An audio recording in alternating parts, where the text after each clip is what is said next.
Hi everyone. Hopefully now you've been through the slides and they've given you a basic understanding of the strategy and what we look for when we're trading.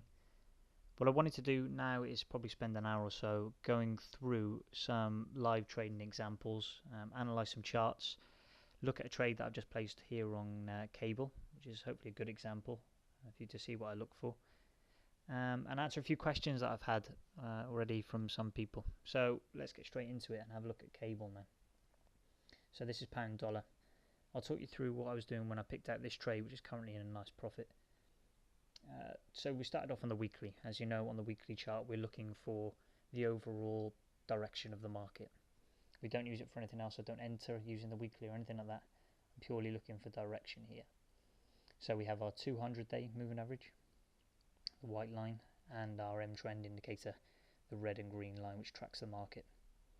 As you can see, the market dipped below the 200. It was red, so I've been looking for sales now for a while on cable. And again, down here we saw a little move back up.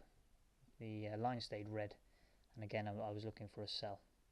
As you notice, the market as it came down here started to go green. As it turned green, I started not looking for sells. That doesn't mean I was looking for buys. That just means I stopped looking for sells on cable and started to think there was a possibility of it breaking above the 200 and becoming a buy. It didn't do that. Instead, it turned straight away, became red, and that's what got me interested again.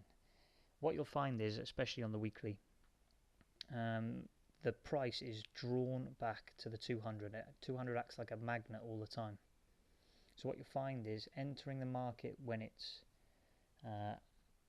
had a bit of a move down, such as down here, so the market's moved down here, entering the market down here is quite risky because you are thinking at all times that the market could be dragged back up to the 200. So when the market is dragged back up to the 200 there, I start wondering whether is it going to break, is the 200 going to hold. As you can see, it bounced straight off, and we look at another move downwards. Now this is my perfect time to sell.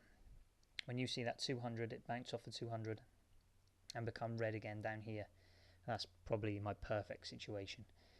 We kind of see it down here again, so I was a bit cautious down here entering any more sells. As you can see on my Instagram, I did enter a few, but as it moved back up, we saw a little double top here on cable. You can see double top comes across there. The market found some resistance. It stayed red, the line, and started to move back down again, which gave me a lot of confidence. So that's what really I'm using on the weekly. I don't like it when, let's try and find another example, when markets have moved in one direction a long way and we're still entering in that direction. So here on, let's say we're looking at euro yen here on the weekly, I'm thinking, yeah, it's only just broken the 200. I think there's still room here. There isn't much of a gap between that and the 200. There's still move for this to carry on to the downside. But if we were to look at maybe something which has moved a lot lately, yeah, okay, that's quite a good example. So Aussie dollar, as it's moved down here, as it got to here, I would start to be getting a bit nervous about selling again, as it's had such a big move. I really want to see a nice move back up to the 200 to almost reset it. As you know, markets don't move in straight lines. They don't move in one direction. They will often have periods where they're moving strongly trending in one direction. They will have a correction and then start trending again in the same direction, and that's what I'll be waiting for now on Aussie dollar. I see that as a nice move back up to the 200 as almost a bit of a reset, and now I'm looking for this to turn red and possibly be selling again with opportunities on the daily. Okay, that being said, now let's go back to cable and we'll have a look at why I entered this market. So we've done our analysis on the weekly. We've said it's in a downtrend. It's had a little move back up. We've seen a little double top on there, which gives me some confidence that now the line stayed red and therefore we are still looking for sells. So I go on my daily. Back down on the daily chart. Now we know the pattern that we've previously been looking for. You've seen it on the slides. We call it an ER bar. We used to call it an engulfing reversal bar. Some call it key reversals. It's kind of a mixture of both that we look for. and you see a couple of examples of it here.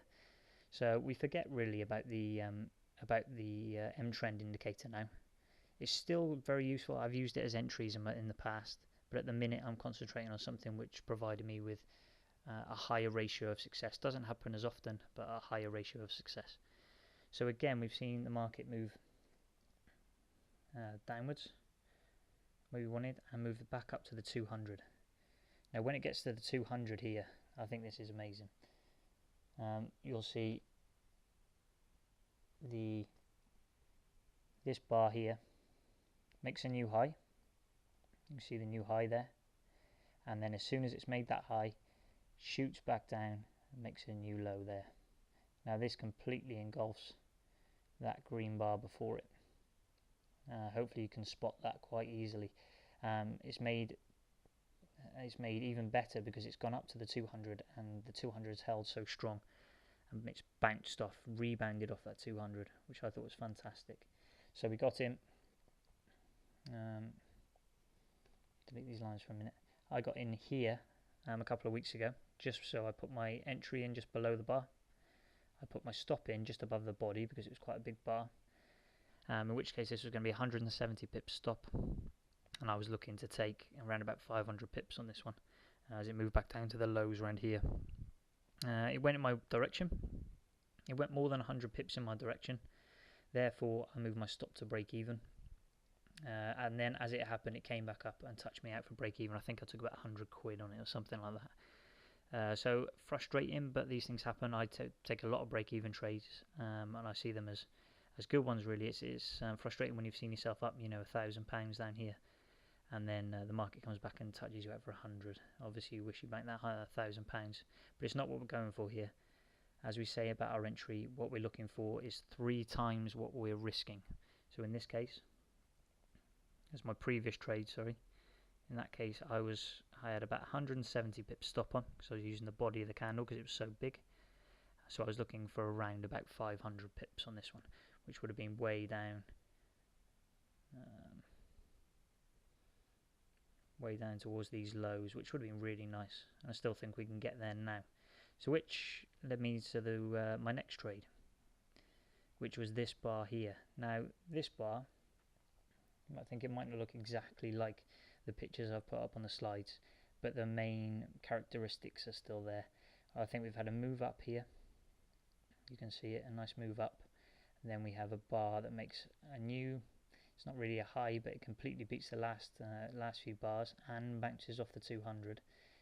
It tries to make a high and then rebounds in a big way, making making a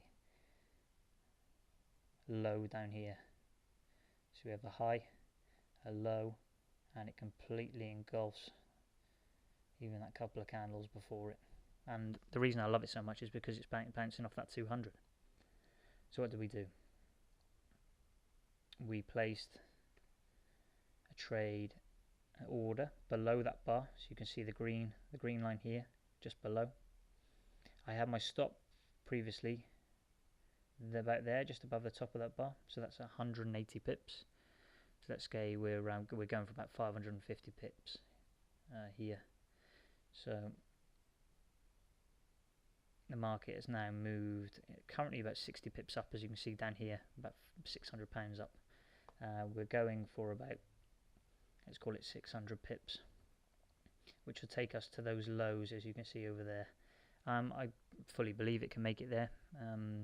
Various other factors affecting especially pound dollar is becoming very volatile, but I'll be looking to move my stop to break even on this one soon. I've even moved my stop down a little bit to lower my risk now. So as you can see, I've moved it from the top of this body because the candle was so tall. I didn't want to put it above the highs here. I put it above the body instead to start, and then as it's moved with me, I moved it to the top of this bar, that NFP bar. It shot back up on NFP, obviously a terrible result, and then straight away back down, which has given me a lot of confidence that it's still going to go the way I predicted. So I've moved it back down, so the stop's now about 220 pips, which is again lowered my risk. So if this bar can now move 100 pips in my direction,